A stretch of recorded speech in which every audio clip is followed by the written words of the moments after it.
नमस्कार मित्रों। अपनी परंपराओं पर सभ्यता संस्कृति के जो भी आधार बिंदु बने हुए हैं उन पर प्रश्न करने से पहले एक बार चिंतन की आवश्यकता है।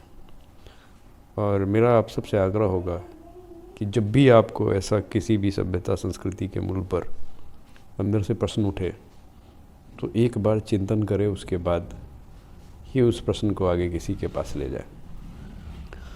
गंगोत्री में एक स्वामी जी के आश्रम में वेदांत अध्ययन करने के उपरांत उनके एक शिष्य को ऐसा ही भटका हुआ और वो स्वामी जी से एकांत में जैसे आया तो उसने प्रश्न किया कि स्वामी जी, आपके अनुसार ईश्वर की जो परिभाषा है वो तो मूर्ति पूजा में कहीं भी फिट नहीं बैठती, तो फिर ये मूर्ति पूजा क्यों?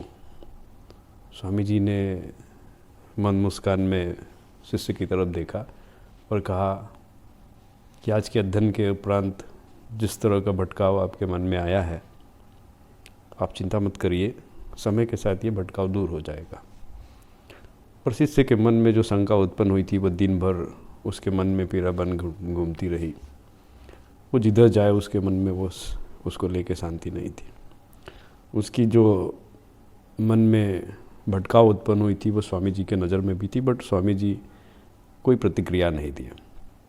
संध्या होने के साथ जब शिष्य गंगोत्री की तरफ बढ़ा तो स्वामी जी ने कहा, नीचे जा रहे हो?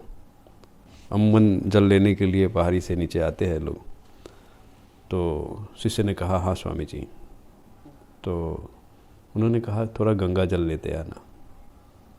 शिष्य नीचे गया और फिर ऊपर आने में लगभग 1 घंटे का समय बीता। वो वापस आया। जैसे ऊपर आया तो स्वामी जी ने कहा, गंगा जल ले आए? तो शिष्य ने कमंडल जो है गंगा जल से भरी हुई स्वामी जी के आगे बढ़ाया। स्वामी जी ने उसकी तरफ देखा और कहा, वत्स, मैंने तो तुम्हें गंगा जल लाने को कहा था, तुम कमंडल में क्यों लाए? स्वामी जी की ये बात सुनते ही शिष्य के अंदर जो भटकाव बढ़ी हुई थी वो स्वामी जी के चरणों में गिर के कहा, स्वामी जी, मैंने आपकी बात समझ ली।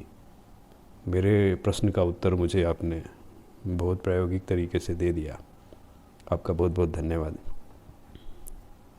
कहने का मतलब ये है कि गंगा सागर से, गंगोत्री से निकलकर गंगा सागर तक जाती है। इतना बड़ा विस्तार जल का प्रवाह है उनका। बट जब गंगा की आवश्यकता आपको होती है, गंगा जल की आवश्यकता आपको होती है, तो आप अपनी आवश्यकता अनुसार, क्षमता अनुसार उपयोग में लेते हैं उनको। ठीक उसी तरह ईश्वर कण कण में विद्यमान है, पर उनकी आराधना के लिए, जुड़ने के लिए उनसे व्यक्ति प्रतीकात्मक स्वरूप में उनकी आराधना करता है। हमको